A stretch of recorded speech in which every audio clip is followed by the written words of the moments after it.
आज आपण online lecture या पद्धतीने आपण मौद्रिक अर्थशास्त्र बी.कॉम फोर्थ सेमिस्टरमध्ये मॉनिटरी इकॉनॉमिक्स या विषयामध्ये ई बँकिंग आणि पुअर बँकिंग याचा अभ्यास करणार आहोत. मी प्राध्यापक Anil Ramteke, GS. Commerce college Wardha, ऑनलाईनच्या माध्यमातून मी या विषयाला सुरुवात करणार आहोत. ई बँकिंग आणि कोअर बँकिंग, इलेक्ट्रॉनिक बँकिंग आणि कोअर बँकिंग.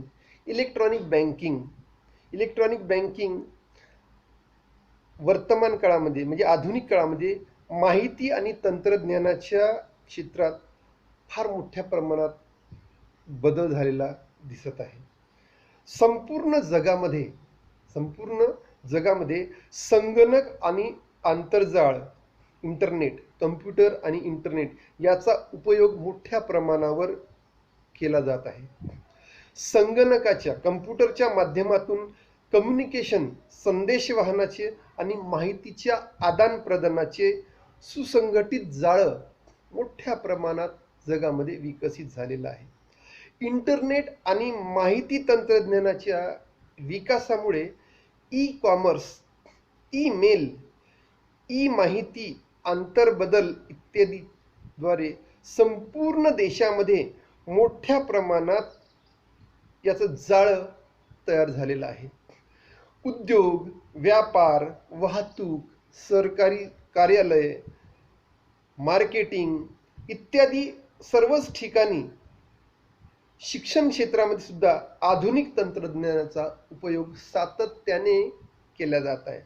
आज महामारीच्या कोविड-19च्या काळामध्ये ऑनलाईन लेक्चर इलेक्ट्रॉनिक सिस्टीमच्या माध्यमातून आपल्यापर्यंत पोहोचवण्याचा मी प्रयत्न करतो आहे. साऱ्या जगामध्ये या प्रयत्नांचा वापर केला जातो आहे. बँकेंनी वेगवेगळ्या अधिकोशांनी देखील सुद्धा ग्राहकांना मूलभूत आणि आनुषंगिक सेवा पुरवण्यासाठी इलेक्ट्रॉनिक माध्यमाचा मोठ्या प्रमाणात उपयोग सुरू केलेला आहे. आधुनिक व्यापारी बँका या माहितीद्वारे इन्फॉर्मेशन बेस्ड सुद्धा आजच्या काळात या बनलेल्या आहे. इलेक्ट्रॉनिक माध्यमामुळे बँकेच्या कार्याचा वेग आणि सेवांचा दर्जा वाढवण्यामध्ये फार मोठी मदत निर्माण होत आहे. ई बँकिंगचा अर्थ या माध्यमातून आपण समजून घेऊया. कागदपत्राचा डॉक्युमेंटचा उपयोग न करता व्यावसायिक माहितीचे आदान प्रदान करण्यासाठी इलेक्ट्रॉनिक माध्यमाचा उपयोग करून व्यापारातील व्यवहार संपन्न करणे. व्यवहारातील जो बिझनेसमध्ये बँकेमध्ये व्यवहार संपन्न करणे म्हणजे इलेक्ट्रॉनिक कॉमर्स होय. व्यावसायिक व्यवहार इलेक्ट्रॉनिक साधनांच्या माध्यमातून होत असताना बँक त्यापासून अलिप्त राहू शकत नाही. त्यामुळे बँकांना सुद्धा आपले व्यवहार इलेक्ट्रॉनिकच्या माध्यमातून करणे अत्यंत आवश्यक झालेलं आहे. बँकिंगच्या व्यवसायातील सर्व कार्य आणि व्यवहार इलेक्ट्रॉनिक माध्यमातून संपन्न करणे म्हणजे ई बँकिंग होय. ई बँकिंगमध्ये बँका आपल्या सर्व प्रकारच्या व्यवहाराची पूर्तता करण्यासाठी इलेक्ट्रॉनिक पद्धतीचा मोठ्या प्रमाणात उपयोग करतात. ई बँकिंगमध्ये प्रामुख्याने इंटरनेट, एक्स्ट्रानेट, इंट्रानेट अशा पद्धतीचा वापर केला जातो. बँकेच्या दैनंदिन व्यवहारामध्ये कागदपत्रे, लेजरच्या ऐवजी संगणकाचा उपयोग केला जातो. बँकेचा कारभार कागदपत्र विरहित पेपरलेस असतो आणि व्यापाराच्या सर्व नोंदी संगणकामध्ये केल्या जातात. देशातील किंवा जगातील सर्व संगणक इंटरनेटद्वारे जोडले जातात आणि त्यामुळे देशातील कोणत्याही व्यक्ती इंटरनेटद्वारे बँकेशी संपर्क साधू शकतो. ग्राहक पैसे भरणे, पैसे काढणे, पैशाचे हस्तांतरण करणे अशा सर्व व्यवहार इंटरनेटद्वारे केला जातो. म्हणून ई बँकिंगमध्ये व्यापारी तंत्रज्ञान आणि इलेक्ट्रॉनिक तंत्रज्ञान इत्यादीच्या आधारावर बँकेचे संपूर्ण व्यवहार संपन्न करणे हे ई बँकिंगद्वारे केले जाते. ई बँकिंगचे स्वरूप आपण खालीलप्रमाणे समजून घेता येईल. Nature of e banking. E banking म्हणजे इलेक्ट्रॉनिक पद्धतीद्वारे बँक व्यवहार करणे होय.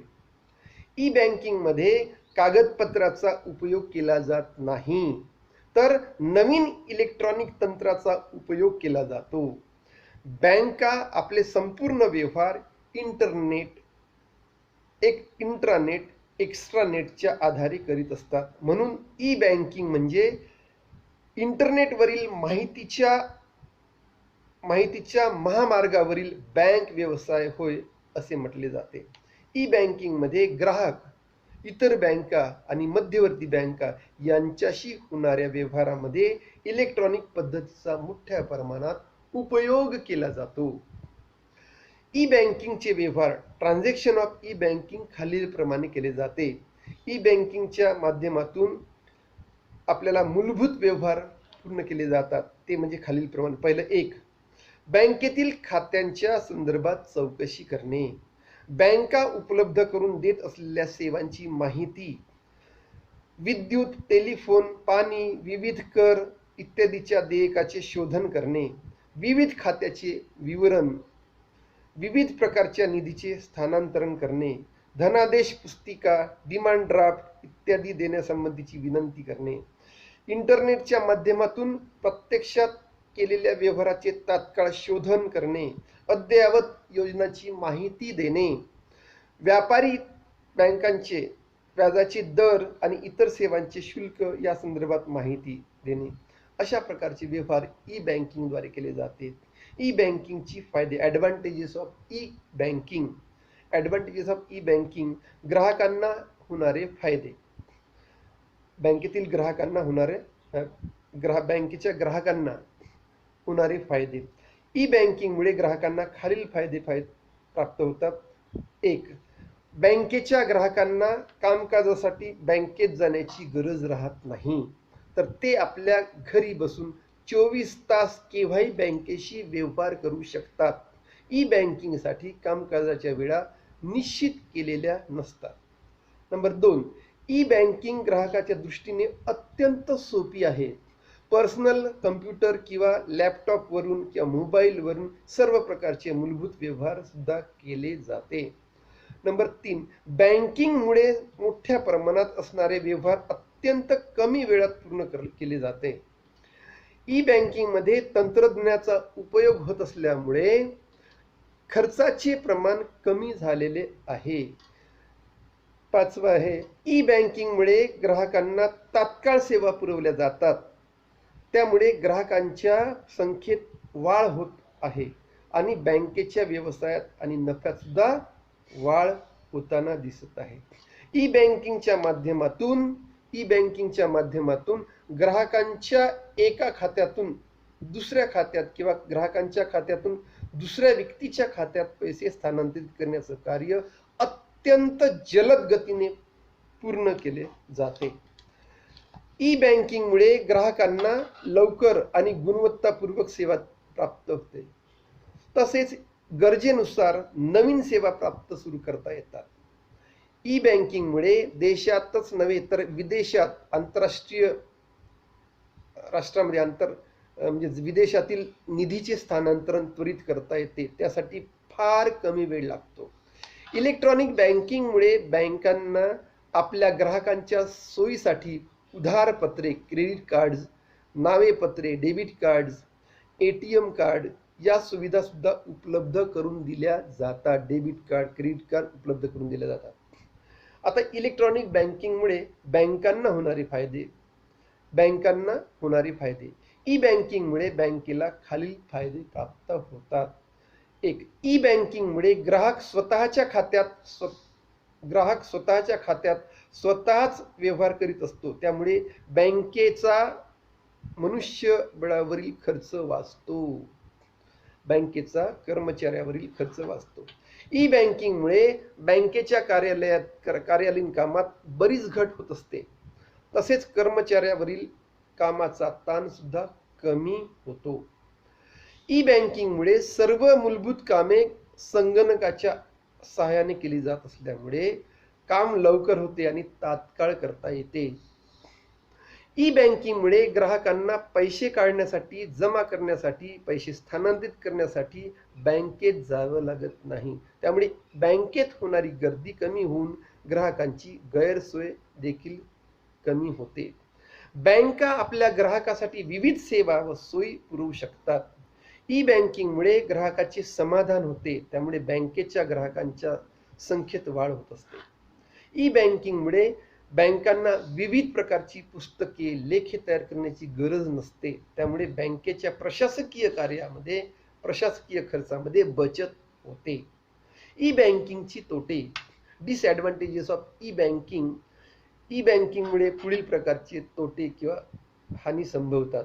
ई बँकिंगसाठी इंटरनेटची आवश्यकता असते, परंतु अजूनही भारतात ग्रामीण भागात इंटरनेटचे जाळे पुरेशा प्रमाणात उपलब्ध झालेले आढळत नाही. भारतात इंटरनेटची गती कमी असल्यामुळे व्यवहार पूर्ण करण्यासाठी बराच कालावधी लागतो. ई बँकिंगचा उपयोग कोणत्या कामासाठी कसा करायचा याची विस्तृत माहिती बँकेच्या संकेतस्थळावर मोठ्या प्रमाणात उपलब्ध नसते. बँकेचा सर्व्हर बंद पडल्यास ई बँकिंगचा उपयोग ग्राहक करू शकत नाही. अनेक वेळा सर्व्हर बंद किंवा ठप्प असतात. ई बँकिंगसाठी सुरक्षा मिळाली पाहिजे. अनेकदा खात्यातील माहिती तसेच रक्कम चोरीला गेल्याची भीती दिसून येते. म्हणजे बँकिंग ट्रान्झॅक्शन हॅक केल्याची दिसून येते. अनेकदा सर्व्हर खराब असल्यामुळे झालेल्या व्यवहाराची माहिती प्राप्त होत नाही. ग्राहकांच्या खात्यातून रक्कम वजा केली असते, मात्र संबंधित बिलाची रक्कम प्राप्त झाली नाही असे सुद्धा आढळून येते. ई बँकिंगसाठी संगणक याची आवश्यकता, इंटरनेटची आवश्यकता असते. यासाठी बराच खर्च करावा लागतो. हा खर्च सहन करण्याची शक्ती ग्राहकामध्ये नसते. ई बँकिंगच्या व्यवहारासाठी ग्राहक क्रमांक व गोपनीय क्रमांक बँकेतर्फे दिला जातो. त्याला OTP म्हणतात. ती OTP सुद्धा चोरी झाल्यास त्याचा गैरवापर केला जातो किंवा करता येतो. तर हे याद्वारे आज मी इलेक्ट्रॉनिक बँकिंग, त्याचे स्वरूप, इलेक्ट्रॉनिक बँकिंगचे व्यवहार, इलेक्ट्रॉनिक बँकिंगची फायदे, इलेक्ट्रॉनिक बँकिंगची तोटे यावर मी तुम्हाला थोडक्यात माहिती दिली. तर विद्यार्थी मित्रांनो, या संदर्भात आपण अधिक माहिती घेण्यासाठी यूट्यूबद्वारे लेक्चर अवगत करावे आणि वारंवार ते ऐकावे. इथे मी माझं लेक्चर थांबवतो. थँक्यू.